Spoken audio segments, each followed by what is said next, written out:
तो hello guys, स्वागत है सभी का मेरे चैनल में। आज मैं लौटा हुआ एक नया एनिमे के साथ। तो शुरू करते हैं बिना किसी टाइम वेस्ट के। एपिसोड के स्टार्टिंग में हम देखते हैं गोल्डी है। उसे बताया जाता है कि वो अपने समनिंग एग्जाम में फेल हो गया है और अगर वो अगले दिन तक एक फैमिली के साथ सौदा नहीं कर पाए तो उसे वो साथ रिपीट करना पड़ेगा। ऑल्टो अपनी बचपन के दोस्त लिलिया से मिलता है, जो ये सुनकर शॉक हो जाती है कि ऑल्टो को साथ रिपीट करना पड़ सकता है, जबकि उसने हर सब्जेक्ट में 100 में 100 स्कोर किया है। ऑल्टो से बताता है कि उसके पास अभी भी एक दिन का वक्त है और वो आखिरी कोशिश करेगा। वो मदद के लिए लाइब्रेरी जाता है। अचानक से एक किताब शेल्फ से गिरती है और सीधा ऑल्टो के सिर पर लगती है। हैरानी की बात तो ये थी कि वो एक पुरानी समनिंग की किताब थी। ऑल्टो उस किताब को घर ले जाता है और उसमें लिखे हुए रिचुअल्स को फॉलो करता है। समनिंग स्पेल एक्टिवेट हो जाती है और ऑल्टो अपना खून ऑफर करता है। समनिंग कामयाब हो जाती है और उसमें से एक डीमन जिसका नाम वर्मिल है बिना कपड़ों के सामान होती है। वो दोनों एक सौदा करते हैं और वर्मिल उसे किस करके उसका माना ड्रिंक कर लेती है। वो उसे रिझाने की कोशिश करती है लेकिन ऑल्टो मना कर देता है और उसे कपड़े पहनने के लिए कहता है। इसके बाद ऑल्टो कंफ्यूज हो जाता है कि एक डीमन एक इंसान की फैमिली क्यों बनी, क्योंकि हिस्ट्री में तो डीमन के बारे में पढ़ाया गया कि वो हमेशा इंसानों को तबाह करते हैं। ऑल्टो भाई जब प्रेजेंट इतना अच्छा हो तो हिस्ट्री को भूल जाया जाता है। वर्मिल उसे बताती है कि वो किताब में बनती है और उसे आजाद करने के लिए as a token of gratitude वो उसकी सेवा करेगी। अगले दिन ऑल्टो अपनी टीचर के सामने वर्मिल को अपनी फैमिलियर के रूप में पेश करता है। वर्मिल अपने सींग और पूंछ छुपा लेती है ताकि वो एक इंसान लगे। शुरू में टीचर को यकीन नहीं होता कि वर्मिल उसकी फैमिलियर है, क्योंकि एक इंसान के फैमिलियर होने के कोई रिकॉर्ड नहीं है। लेकिन वर्मिल अपना फैमिलियर क्रेस्ट दिखाती है, इसलिए टीचर को एक्सेप्ट करना पड़ता है और वो ऑल्टो को पास कर देता है। लिलिया दूर से उन्हें देख रही होती है और उसे वर्मिल से जलन होने लगती है। भाई तुम मानो या ना मानो, लड़कियों को एक दूसरे के फिगर से बहुत जलन होती है। क्लास के दौरान वर्मिल ऑल्टो को गले लगाकर उसकी गोदी में बैठी होती है। टीचर उसे कहता है कि ऐसा बिहेवियर स्कूल के लिए ठीक नहीं है, जिसे सुनकर लिलिया खुश होती है। लेकिन वर्मिल पॉइंट आउट करती है कि सारे स्टूडेंट्स अपनी फैमिलियर के साथ बैठे हैं और तो और स्कूल के सिद्धांतों में साफ साफ लिखा हुआ है कि स्टूडेंट को पूरी जिंदगी अपनी फैमिली के साथ रहना चाहिए। टीचर इस बात का जवाब नहीं दे पाता और लिलिया को ये बात एक्सेप्ट करने में मुश्किल होती है। क्लास के बाद लिलिया ऑल्टो का सामना करती है। उसे वर्मिल पसंद नहीं आती और वो ऑल्टो को एक डुएल के लिए चैलेंज करती है। अगर लिलिया जीती तो वर्मिल ऑल्टो से दूर रहेगी, लेकिन अगर ऑल्टो जीता तो लिलिया को उसका एक खुद मानना पड़ेगा। वो दोनों आसमान पर बने एक प्लेटफॉर्म पर जाते हैं और उनका डुएल बाकी स्टूडेंट्स के लिए ब्रॉडकास्ट होता है। लिलिया अपना फैमिलियर सल्फेट समन करती है, जो एक हाई क्लास विंड स्पीड है, जिसे देखकर वर्मिल हैरान हो जाती है। लिलिया अपने विंड मैजिक को अपने फैमिलियर के साथ कंबाइन करती है और ऑल्टो पर एक दमदार हमला चला देती है। वर्मिल ऑल्टो के सामने आकर उस अटैक को सीधा अपने पड़े लेती है। जब डुएल छटती है तब हम देखते हैं कि वर्मिल को तो कुछ नहीं हुआ है। फिर वर्मिल बदला लेती है और ऐसा मैजिक यूज करती है जिससे लिलिया इतना अराउज हो जाती है कि वो अपने आप ही हारी मान लेती है। क्योंकि ऑल्टो जीत गया होता है, वो लिलिया को हुक्म देता है कि वो वर्मिल की दोस्त बन जाए। बाद में वर्मिल ऑल्टो को बताती है कि लिलिया उससे प्यार करती है, लेकिन ऑल्टो उसका विश्वास नहीं करता। वर्मिल अपना माना फिर से भरने के लिए उसे किस करती है और कहती है कि अगर उसने माना नहीं लिया तो वो गायब हो जाएगी। फिर वो फिर से उसे ले जाने की कोशिश करती है। ये कहते हुए कि माना रिप्लेनिश करने के और भी तरीके हैं, लेकिन ऑल्टो से रोक देता है और कहता है कि सिर्फ किस करना काफी होगा। अगले दिन जब वो स्कूल जा रहे होते हैं, सब लोग उन्हें देख रहे होते हैं। ऑल्टो वर्मिल को कहता है कि वो लोग प्रोफाइल रखे ताकि वो लोगों की नजरों में ना आए। अचानक एक ड्रैगन रास्ते में भगदड़ मचा देता है, लेकिन वर्मिल सिर्फ एक क्लिक से उसे रोक देती है। ऑल्टो नोटिस करता है कि सभी लोग वर्मिल को घूर रहे हैं और उसे डांटते हैं कि वो इतनी अटेंशन क्यों खींच रही है। हेडमास्टर स्टूडेंट्स का दूसरे साल में स्वागत करता है और ऑल्टो अपनी क्लास अटेंड करता है। लिलिया अभी भी वर्मिल के ऑल्टो से चिपकने की वजह से जल रही थी। स्कूल के बाद लिलिया उनके साथ घर जाने के लिए पूछती है ताकि वो ऑल्टो और वर्मिल पर नजर रख सके।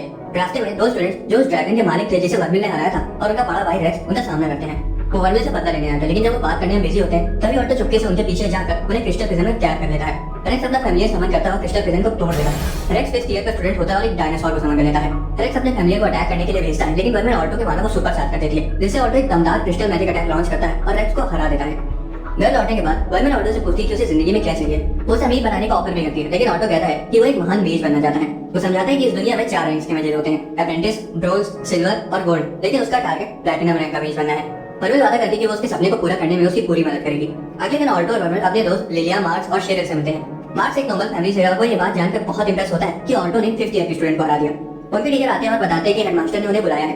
हेडमास्टर कहते हैं कि उनमें से कोई एक क्लास का स्टूडेंट रिप्रेजेंटेटिव बनेगा। ये डिसाइड करने के लिए उन्हें एक स्पेशल ट्रायल दिया जाता है। जो कोई भी फॉरेस्ट से एक फेरी फ्लावर ले आएगा वो क्लास का रिप्रेजेंटेटिव बनेगा। मार्क्स अपना फैमिलियर एक बीटल फ्रेंचियोस को समन कर रहा है और फटाफट फॉरेस्ट की तरफ भाग जाता है। हालांकि जंगल में जाते ही इंसान को खाने वाला प्लांट उस पर अटैक कर देता है और शेरिल उसकी मदद के लिए वहीं रुक जाती है। बाकी लोग पूल को ढूंढने के लिए आगे बढ़ते हैं और देखते हैं कि वो एक पहाड़ के ऊपर है, लेकिन एंट्रेंस पर एक सर्कस सोया हुआ है। लिलिया के पास एक इनविजिबिलिटी पोशन होता है और वो प्लान करती है कि वो पोशन का यूज करके चुपके से सर्कस के पास से गुजर जाएगी। ऑल्टो को चिंता होती है कि सर्कस फिर भी उसकी स्मेल से उसका वहां होने का पता लगा लेगा, लेकिन लिलिया पॉइंट आउट करती है कि उस सर्कस को सर्दी है, इसलिए वो आराम से निकल पाएगी। लिलिया पोशन ले लेती है और इनविजिबल हो जाती है, लेकिन उसके कपड़े इनविजिबल नहीं होते। लिलिया घबराने लगती है कि उसे ऑल्टो के सामने कपड़े उतारने पड़ेंगे, लेकिन उसके पास और कोई चारा भी नहीं था। जब लिलिया सर्कस के पास जाती है तब ऑल्टो को याद आता है कि एक कॉम्पिटिशन है। वर्मिल उसे कहती है कि वो सर्कस को आसानी से हरा सकती है, लेकिन उसके लिए उसे उसका मानना चाहिए होगा। लिलिया चुपके से सर्कस के पास से निकलने की कोशिश करती है, लेकिन उसके सारे चेहरे बीमार नहीं होते और सर्कस उन्हें देख लेता है। ऑल्टो सर्कस को डिस्ट्रैक्ट करता है और लिलिया से पूल लेने को कहता है। जेरी सर्कस ऑल्टो की तरफ दौड़ता है। वर्मिल ऊपर से आती है और अपनी डिमोनिक पावर्स को अनलीश करती है। एक बड़ा एक्सप्लोजन होता है और लिलिया पूल पकड़ने में कामयाब हो जाती है। वो वापस आकर पूल सबको दिखाती है और ऑल्टो को देने का ऑफर करती है, लेकिन तभी उसकी इनविजिबिलिटी पोशन का असर खत्म हो जाता है। लिलिया शर्मा जाती है और पूल गिरा देती है। फूल हवा में उड़ जाता है और शेरिल के हाथ में चला जाता है। शेरिल रिप्रेजेंटेटिव की पोजीशन जीत जाती है और सब लोग उसे बधाई देते हैं। स्कूल जाते वक्त वर्मिल पहली बार एक क्रीक खा रही होती है, जो उसे बहुत पसंद आता है। अब जब वो हजारों साल तक सीख रही थी, इसलिए उसने कभी भी मॉडर्न खाना ट्राई नहीं किया था। तभी स्टूडेंट्स आसमान में देखते हैं क्योंकि ड्रैगन्स का एक फॉर्मेशन उनके ऊपर से गुजर रहा होता है। सारे स्टूडेंट्स ड्रैगन राइडर्स के लीडर क्रिस की तारीफ करते हैं। वर्मिल ऑल्टो से पूछती है कि वो लोग कौन है और ऑल्टो समझाता है कि वो ड्रैगन राइडर्स हैं, वही क्लब जिसमें रेक्स है। स्कूल में वो मार्क, शेरिल और लिलिया से मिलते हैं। मार्क बताता है कि क्रिस कितनी कूल है। ड्रैगन राइडर्स की लीडर होने के अलावा वो स्टूडेंट काउंसिल की एग्जीक्यूटिव भी है और स्कूल के 7 बोर्ड रैंक में से एक है। ऑटो ये जानकर हैरान हो जाता है कि वो एक स्टूडेंट होते हुए भी गोल्ड रैंक है। वो चाहता है कि वो भी स्टूडेंट काउंसिल प्रेसिडेंट जैसा बन सके, जो प्लैटिनम रैंक के काफी करीब मानी जाती है। वर्मिल इस पर अपने करार अर्जुन देती है जिससे उसको सांस नहीं आती और कहती है कि ये मुमकिन है। लिलिया जल्दी से वर्मिल को ऑटो से दूर धकेलती है और दोनों ऑटो को लेकर हमेशा की तरह लड़ने लगते हैं। क्लास के बाद लिलिया वर्मिल को लेकर अपनी फ्रस्ट्रेशन के बारे में शेरिल से चेंजिंग रूम में बात करती है। वो सोचती है कि वर्मिल इंसान भी है या नहीं। वो याद करती है कि वर्मिल ने सिर्फ एक हिट में सर्ब्रस को हरा दिया था, जो एक गोल्ड रैंक मैच के लिए भी बहुत मुश्किल होता है। लिलिया वर्मिल पर शक करने लगती है और कसम खाती है कि वो उसको एक्सपोज करेगी। शेरिल को समझ आ जाता है कि लिलिया सच में ऑल्टो को बहुत पसंद करती है, लेकिन ये बात सुनकर लिलिया पैनिक हो जाती है और शर्म से लाल हो जाती है। शेरिल उसे एनकरेज करती है कि वो ऑल्टो को अपनी फीलिंग्स बता दे। इस बीच वर्मिल ऑटो का पीछा करते करते बॉयज चेंजिंग रूम में घुस जाती है और एक सीन क्रिएट कर देती है। ऑटो मैरिज हो जाता है और लिलिया फिर से वर्मिल से जलने लगती है क्योंकि वर्मिल को ऑटो को चेंज करते हुए देखने का मौका मिला। ऑटो ने कहते हैं कि वो लो प्रोफाइल रखे ताकि उन्हें स्टूडेंट काउंसिल के साथ कोई दिक्कत न हो।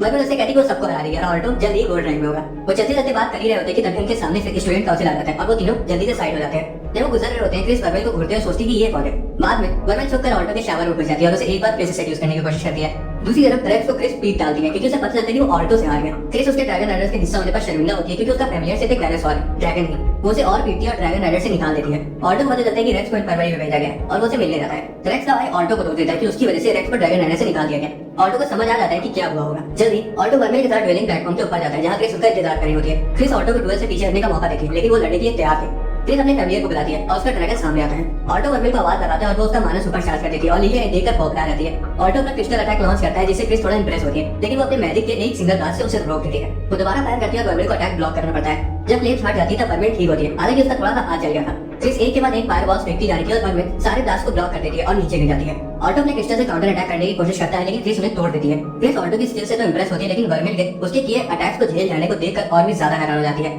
वर्मिल ऑल्टो को और ज्यादा पावर देती है ताकि वो क्रिस पर एक बड़ा क्रिस्टल अटैक लॉन्च कर सके। उसका हमला उसे लग जाता है और एक बड़ा सा एक्सप्लोजन होता है। ऑल्टो सुकून के साथ रहता है क्योंकि उसे लग रहा था कि सब खत्म हो गया, लेकिन क्रिस अपने ड्रैगन पर सवार होकर हवा में उड़ जाती है और शांत से कहती है कि ड्रैगन से ऊपर कोई नहीं है और वो सबसे सुपीरियर है। वो ऊपर से फायर बॉल्स बरसाती है जबकि वर्मिल ऑल्टो को शेयर करती रहती है और कहती है कि वो अपना माना बिल्ड करे। क्रिस को गलत साबित करने के लिए वर्मिल ऑल्टो को फिर से सुपर चार्ज करती है और वो एक बार फिर बड़ा सा क्रिस्टल अटैक लॉन्च करता है। क्रिस उसे तो तोड़ देती है लेकिन ऑल्टो क्रिस्टल के टुकड़ों का इस्तेमाल करके नहीं देख पाती। इससे पहले कि क्रिस रिएक्ट कर सके वर्मिल क्रिस के ऊपर कूद पड़ती है और ऑल्टो एक क्रिस्टल उसके गले पर रख देता है और डुएल जीत लेता है। सारे स्टूडेंट ऑल्टो के लिए चीयर करते हुए वो लड़कियों के बीच पॉपुलर हो जाता है जिससे लिलिया और ज्यादा जलने लगती है। एक टीचर प्रोफेसर ऑब्सीडियन आता है और ऑल्टो को लेक्चर देता है कि उसे डुएल्स को हल्के में नहीं लेना चाहिए। वो ऑल्टो को जीत की बधाई देता है और उसके जाते वक्त सभी लड़कियां उसके पीछे पीछे चलती हैं। ऑल्टो लिलिया से पूछते हैं कि क्या वो भी उससे प्यार करती है, लेकिन लिलिया को ये बात सुनकर खुद की बेइज्जती महसूस होती है। रेक्स क्रिस से मिलता है और वो हैरान होता है कि क्रिस अपना काम खुद करेगी। क्रिस उसे माफी मांगती है लेकिन वो सुनकर चौंक जाता है। रेक्स उसे झाड़ू दे लेता है और दोनों अपना झगड़ा सुलझा लेते हैं। उस रात वर्मिल फिर से ऑल्टो को सेड्यूस करने की कोशिश करती है लेकिन ऑल्टो कहता है कि सिर्फ उसी को किस करना चाहिए जिसे तुम प्यार करते हो। तो वर्मिल कहती है कि वो तुझसे प्यार करती है, जिसे सुनकर ऑल्टो तंग रह जाता है। अगले दिन ऑल्टो तो चिंता में था जबकि वर्मिल पूरी फ्रेश लग रही थी।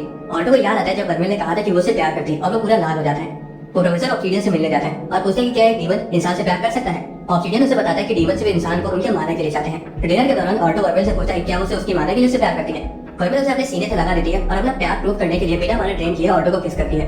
वर्मिल कहती है कि ऑल्टो को भी उसे किस करने की कोशिश करनी चाहिए लेकिन वो नहीं करवाता। अगले दिन अपनी फीलिंग्स को सॉर्ट आउट करने के बाद ऑल्टो काफी खुश लग रहा था। वो प्रोफेसर ऑब्सीडियन से अपने अजीब सवाल के लिए माफी मांगता है और प्रोफेसर को ये जानकर खुशी होती है कि ऑल्टो अच्छा महसूस कर रहा है।